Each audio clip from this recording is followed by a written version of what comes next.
Bom dia, hoje vamos introduzir o exame físico do abdômen. A aula estará dividida em duas partes, em que a última vamos falar das manobras especiais do exame físico do abdômen. Vamos à revisão anatômica. O abdômen está dividido topograficamente em regiões ou quadrantes. A imagem à esquerda mostra a divisão do abdômen em quadrantes. Temos 4 quadrantes: quadrante superior direito e esquerdo, quadrante inferior direito e esquerdo. Regiões são 9, segundo a imagem à direita, não é? De cima para baixo, não é? Da esquerda para a direita. Nós vamos ter hipocôndrio direito, depois vamos ter hipogastro, hipocôndrio esquerdo. Vamos ter a região lombar ou flanco direito, região umbilical, depois o flanco esquerdo. Vamos ter a fossa ilíaca direita, região hipogástrica e fossa ilíaca esquerda. É importante saber quais são os órgãos que são encontrados em cada uma dessas regiões, para durante o exame físico, em caso de alteração, sabermos de que possíveis órgãos pode estar a se tratar. Por exemplo, se nós fizermos uma palpação a nível da região hipocôndrica direita, muito provavelmente esteja a se tratar de algum problema do fígado ou da vesícula biliar. Se um paciente queixar-se de dor à palpação da região epigástrica, se a dor for tipo queimação, provavelmente esteja a se tratar de alguma patologia do estômago. Nesse caso, uma gastrite ou uma úlcera gástrica. Se nós tivermos uma dor na região lombar que irradia para o escroto do mesmo lado, provavelmente esteja a se tratar de uma dor resultante da obstrução dos uréteres, que são os cálculos. Então, se nós tivermos uma massa, não é, palpável a nível da região hipogástrica, provavelmente esteja a se tratar ou de uma situação de gravidez, ou de uma situação de um tumor do útero, ou de uma situação de aumento da bexiga, seja por urina ou por uma patologia tumoral. A nível das fossas ilíacas, muito provavelmente esteja a se tratar de alguma patologia que afete os ovários, tumores de ovários ou trompas e por aí em diante. Então, é importante que vocês percam o vosso tempo, não é? Procurando saber quais são os órgãos que nós encontramos em cada região para poder relacionar as possíveis patologias. Temos aqui duas imagens ilustrativas sobre os órgãos que nós encontramos na região abdominal e sobre a sua relação. Temos o fígado, fica claro que na sua maior parte, a nível do lobo direito, não é, está protegido, não é, pela caixa torácica, pelas costelas, o que acaba dificultando a sua palpação. E fica claro que o mesmo estende-se para a região epigástrica e até para a região do hipocôndrio esquerdo. Temos o estômago, na sua maioria localiza-se na região epigástrica, como já tinha falado, e o baço, não é?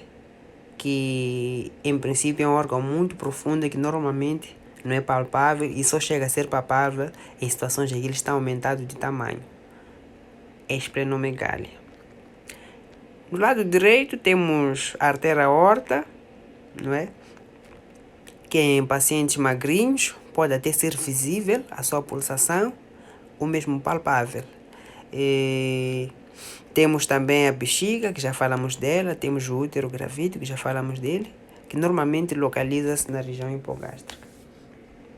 Sem falar do próprio cólon, ascendente, transverso, descendente e sigmoide, não é? Que em função de cada porção tem a sua localização anatômica.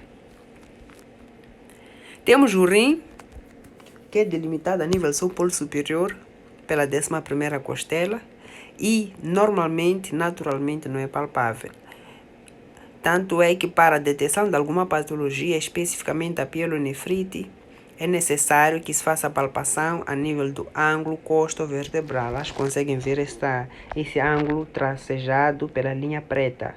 Então, nessa região nós vamos fazer percussão, não é? Uma percussão que normalmente num paciente ou no indivíduo normal não cause dor, não é? Mas uma percussão perceptível. Se o paciente queixar-se de dor nessa região, é sinal de hipersensibilidade renal ou marfo renal positivo, que é sugestivo da pielonefrite. Sobre as condições para a realização do exame físico do abdômen, é necessário que haja uma boa iluminação, uma exposição completa da região abdominal, não é? Desde o apófise tifoide até a sínfise púbica. Manter o paciente tranquilo e relaxado, porque se o paciente não estiver tranquilo e relaxado, a musculatura da região abdominal também não estará relaxada, o que vai impedir quase que completamente a palpação desta região. Observar o paciente ao realizar o exame, não é? Para além do fato do paciente ter que dizer o que está a sentir, como está a sentir durante o exame, é importante olhares para o rosto dele para perceberes, não é? Até que ponto ele está a sentir, não é? E mesmo em situações em que, não é, a informação que ele está a dar não chega, não é? Não chega a ser totalmente satisfatória, é importante observar. Só observar tu vais perceber se ele está a sentir dor ou não. E evitar movimentos bruscos, não é? Porque isso pode afetar a tua relação com o paciente e, consequentemente, o paciente não estará relaxado e as consequências já foram citadas. Em termos de sequência do exame físico do abdômen, é importante saber que não obedece à sequência clássica que muitos de nós já tínhamos aprendido, que era ou é inspeção, palpação, percussão e auscultação. Aqui é diferente. Aqui é inspeção, logo auscultação, percussão, depois palpação. Por que depois da inspeção, auscultação? Porque se fosse inspeção, depois palpação, ou inspeção, depois percussão, iria alterar os ruídos hidroaéreos que devem ser ouvidos na auscultação. Então, para não viciar os resultados, não é? É importante que a auscultação seja logo a seguir, não é, da inspeção. A nível da inspeção do exame físico do abdômen, o profissional de saúde fica em pé e à direita do leito. Vai observar o contorno abdominal ou a forma do abdômen, que pode ser chato ou plano, globoso ou escafoide. Escafoide é o abdômen característico de pacientes muito magros, não é? É um abdômen côncavo. E sobre o abdômen globoso pode ser fisiológico, não é? Em pacientes com muito panícula adiposo ou patológico, não é? Em situações de ascite, por exemplo. A simetria do abdômen, se o lado direito é o mesmo que o lado esquerdo, não é? Naturalmente é simétrico, é assimétrico em situações em que nós vamos ter massas, não é? Numa certa região, aumento de órgãos como fígado e baço, abaulamento a nível dos flancos ou abaulamento suprapúbico. O abaulamento a nível dos flancos é sugestivo de ascite, não é? E o abaulamento suprapúbico é sugestivo de aumento de algum órgão nessa região. E quais são os órgãos que nós encontramos na região suprapúbica? Ou na região hipogástrica, não é? Paciente com gravidez, não é? Então, nessa situação, logicamente, nós vamos ter o abaulamento suprapúbico. Em situações do tumor gástrico, tumor da bexiga, vamos ter um abaulamento suprapúbico. Peristalse. Já falamos um pouco sobre peristalse nas aulas anteriores. Tem a ver com o movimento, não é? Tem a ver com o movimento do alimento, não é? Do bolo alimentar, do quimo, do quilo a nível do trato gastrointestinal. Esse movimento é causado pela contração da musculatura, não é? Que faz parte do tubo digestivo. Então, esse movimento é cefalocaudal, é de cima para baixo. Então, de certa forma, em pacientes muito magros, é possível tu veres esse movimento, não é? Ao inclinares, não é? Numa visão tangencial. E em situações patológicas é sugestivo de obstrução intestinal, porque quando tem obstrução intestinal no paciente significa que o intestino está a tentar passar aquela obstrução. E essa tentativa de passar é refletida pelo aumento dos movimentos peristálticos. E essa peristálse vai ser confirmada a nível da auscultação, não é? A auscultação do abdômen, que vamos falar dela já já. Pele. Não tem nada de especial em relação àquilo que já foi visto no exame físico do tórax. É importante ver tudo de anormal que nós podemos encontrar na pele, desde cicatriz, estrias, circulação colateral e erupções. A nível do umbigo é importante saber sobre o contorno, se há alguma inflamação localizar e presença de hérnias. Nesse caso estaremos a falar de hérnia umbilical. Pulsações têm a ver com a artéria aorta abdominal. As pulsações podem ser visíveis em pacientes muito magros e em situações patológicas podem ser visíveis as pulsações em qualquer paciente, não é? Em caso de dilatação da aorta, chamada de aneurisma da aorta. A nível da auscultação, nós vamos ouvir os ruídos intestinais e os sopros. Os ruídos intestinais, nós vamos levar o estetoscópio, de princípio, fazer a auscultação nos 4 quadrantes, não é? E esse processo deve levar 5 minutos, não é? E se em 5 minutos tu não ouvires nenhum ruído intestinal, é porque não há ruído intestinal, em princípio. Mas se tu puderes ouvir os ruídos intestinais em menos de 5 minutos, não precisas ficar 5 minutos a fazer essa auscultação. A verdade é que os estudos revelam que são ouvidos de 5 a 34 ruídos por minuto. Quando é que os ruídos intestinais estariam aumentados? Estarão aumentados em uma situação de obstrução intestinal, em que o intestino está a tentar, não é, passar essa obstrução, está a tentar movimentar o alimento para passar por essa obstrução. Então, logicamente, os ruídos intestinais estarão aumentados. Sopros têm a ver com a turbulência do fluxo sanguíneo, seja no coração ou nos vasos. Neste caso, estamos a falar do sopro a nível dos vasos sanguíneos. Estamos a falar da aorta abdominal, não é? E das suas ramificações. Então, segundo a imagem à esquerda, dá para nós termos noção de que regiões nós podemos fazer essa auscultação para perceber a presença de possíveis sopros.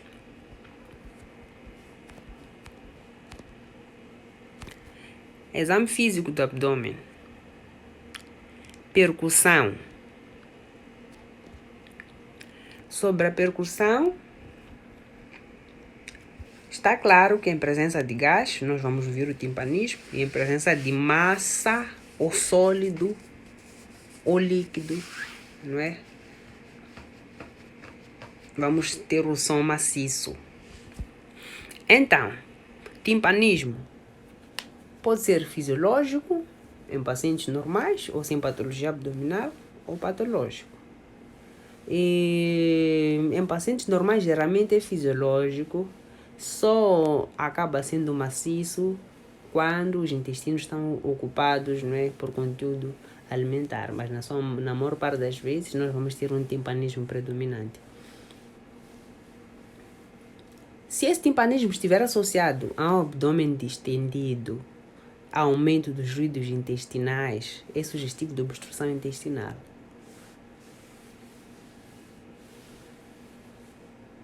Maciçez também é fisiológica, ou pode ser fisiológica ou patológica. A maciçez fisiológica, não é, exemplificada por intestino com conteúdo alimentar, gravidez, distensão da bexiga, não é? E a maciçez patológica, não é? é caracterizada por presença de qualquer tipo de massa ou tumoração a nível da região abdominal ou aumento do tamanho dos órgãos abdominais, maciços nesse caso. Em caso de fígado aumentado de tamanho, baço aumentado de tamanho, em casos de ascite, que é acúmulo de líquido na região abdominal, e tumores abdominais. Palpação. A palpação é dividida em palpação superficial e palpação profunda. Na palpação superficial, nós vamos avaliar a hipersensibilidade do abdômen. Se o paciente sente dor, não é? A palpação do abdômen. E durante essa palpação, para além da hipersensibilidade, vamos avaliar a resistência muscular. Vamos poder perceber se a resistência é voluntária ou involuntária. A resistência é voluntária quando o paciente não está relaxado, não é? E é involuntária quando não tem nada a ver com o fato do paciente estar relaxado ou não, mas sim por estar relacionada a alguma patologia, especificamente a peritonite. Em pacientes que têm peritonite, significa que a inflamação do peritônio vai causar uma contração involuntária dos músculos retos abdominais dessa região. Então, é por isso que é importante relaxar o paciente, informar, não é, as manobras que vai exercer, não é, para evitar a resistência muscular voluntária. Então, com isso já vamos poder descartar ou não é, se se trata de resistência muscular voluntária ou não. Palpação de massas superficiais e tranquilizar o paciente. Agora, a palpação profunda, não é? É importante para delimitar massas abdominais. E essas massas podem ser fisiológicas ou patológicas. Quando falamos de massas fisiológicas, estamos a falar de estruturas normais que nós vamos encontrar no fígado, não é? E estamos a falar do fígado, estamos a falar do baço, estamos a falar da bexiga, não é? Por aí em diante. E massas patológicas, estamos a falar de tumores, não é? Ou de estruturas como o fígado e baço, mas que estejam aumentadas de tamanho. Então, durante essa palpação, é importante, não é, delimitar a estrutura, caracterizar a estrutura quanto à sua consistência, quanto à sua sensibilidade, quanto à sua mobilidade, temperatura e por aí em diante.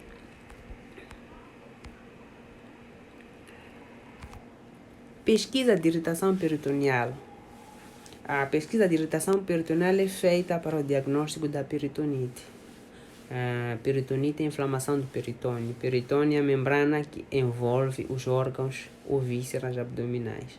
Então, se, por exemplo, tu tiveres uma apendicite e essa apendicite evoluir, há de evoluir para a peritonite. Se tu tiveres já peritonite, há de refletir-se através da hipersensibilidade abdominal, dor abdominal localizada, através da rigidez involuntária do abdômen, através do abdômen em tábua. Então, para nós podermos detectar, não é? Isso, vamos pedir o paciente para tossir. Depois do paciente tossir, vamos perguntar onde é que doeu. O paciente vai indicar qual é a região que dói. Então, durante o processo da tosse, não é, a região abdominal específica em função da região afetada, em caso de peritonite, vai apresentar hipersensibilidade. Caso não seja suficiente, faz a percussão do abdômen. Em função da mesma, vamos poder localizar onde é que está a doer.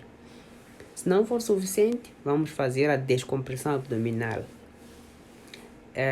Para podermos perceber onde é que foi afetado, onde é que dói. Descompressão abdominal é fazer a palpação do abdômen e soltar, não é, a mão de forma brusca. Então, durante esse processo, pergunta-se ao paciente onde é que dói. Então, o paciente vai indicar qual é a região que dói. Então, vai ser essa região que estará irritada. Vai ser nessa região que vai haver a irritação peritoneal. Então, o fato de tu tirares a mão, supostamente, ou por exemplo, fazer a descompressão a nível do quadrante inferior esquerdo, não significa que o paciente vai sentir dor nessa região. Tu podes fazer a descompressão nessa região, o paciente dizer que está a doer o quadrante inferior direito. Então, é nessa região em que há ou pode haver, ou é sugestivo de que haja irritação peritoneal.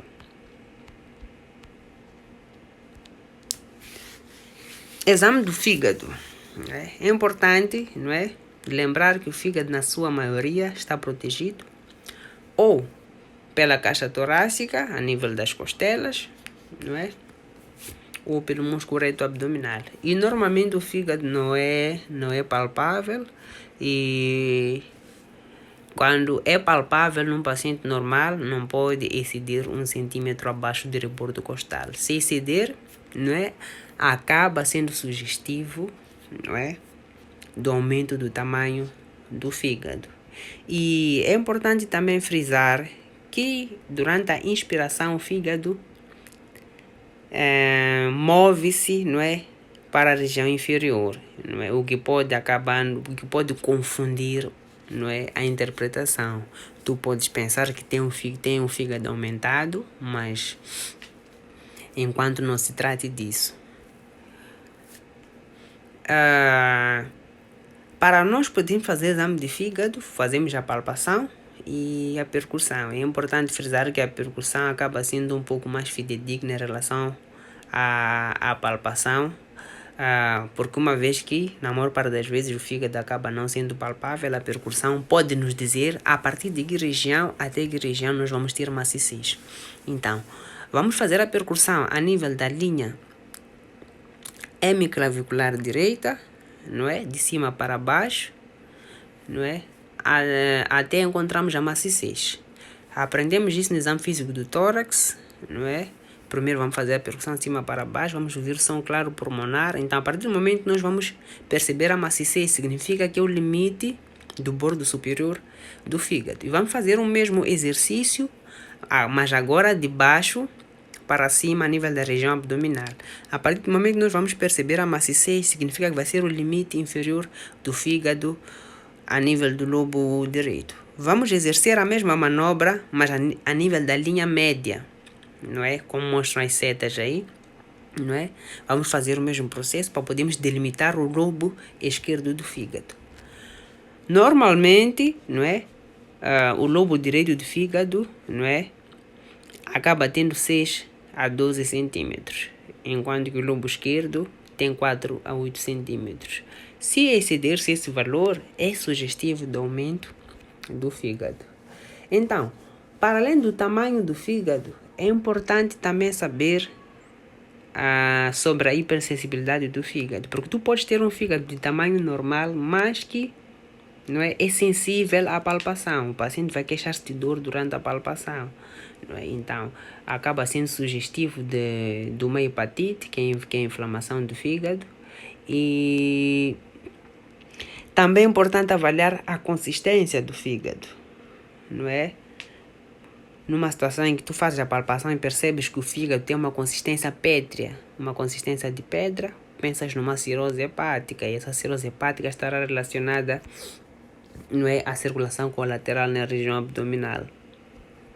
Então, a imagem à esquerda mostra uma manobra da palpação do fígado e a imagem à direita também mostra uma outra manobra, não é? Na maior parte das vezes usa essa manobra do lado esquerdo, em que nós vamos usar a palma da nossa mão esquerda para pôr na região posterior, não é, do abdômen à esquerda, e vamos pedir ao paciente para relaxar a sua musculatura, e com a mão direita nós vamos fazer a palpação do fígado a nível do rebordo costal. Então, nós vamos introduzir a palma da nossa mão para dentro e para cima. Vamos pedir ao paciente para fazer a inspiração na tentativa de aproximar o fígado, não é, da mão que está a fazer a palpação, que é a mão direita, e no sentido de nós possivelmente, não é, nos apercebermos do bordo inferior do fígado. A manobra à esquerda é mais indicada para pacientes obesos em que tem muito panículo adiposo. Baço. O baço normalmente não é palpável. Quando é palpável é porque ele está aumentado de tamanho. E o baço localiza-se na região posterior, não é, do abdômen e superior do abdômen. E está a nível da 9ª, 11ª costela, não é, do lado esquerdo. O baço, assim como o fígado, são órgãos únicos. Então, o baço nós encontramos à esquerda, o fígado encontramos mais à direita. Então, esse baço, quando está aumentado de tamanho, toma um sentido: anterior, inferior e medial. Então, é a partir desse momento que começa a ser palpável, não é? A nível da região abdominal,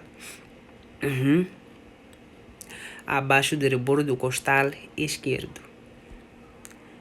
Então, aqui nós temos duas manobras de palpação do baço, né? A primeira a nível superior, em que vamos posicionar à direita, não é, do paciente.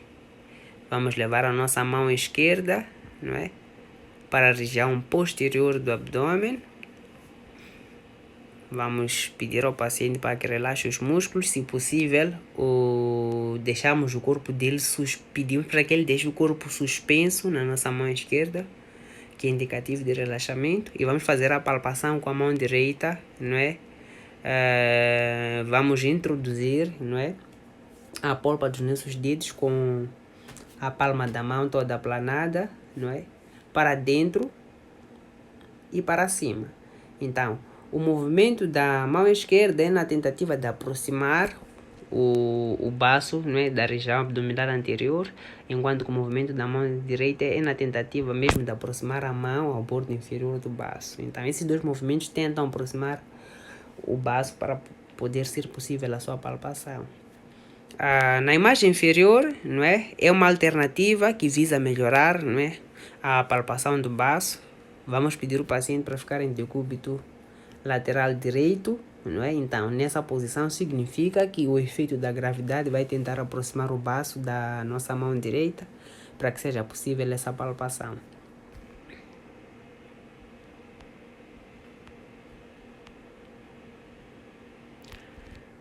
Rins. O exame físico dos rins, como já tínhamos falado, é um órgão que normalmente não é palpável, a não ser que se trate de alguma patologia relacionada ao aumento de seu tamanho de forma exagerada, o que é muito raro, né? Tanto é que se faz um exame chamado de Murphy renal, segundo a imagem que nós temos aqui à direita. Então, nós vamos ir a nível do rebordo costal, não é? E vamos fazer percussão com o punho, não é? Muitos preferem primeiro pôr a palma da mão, depois fazer a percussão, não é? Mas também outros, que não são poucos, preferem fazer a percussão mesmo a sangue frio, assim posso dizer, só com um punho, não é? Vão bater essa região, e se o paciente queixar-se de dor, significa que o sinal de Murphy renal é positivo e é sugestivo de uma doença de nome pielonefrite, que é a inflamação do parênquima renal e da pelve renal.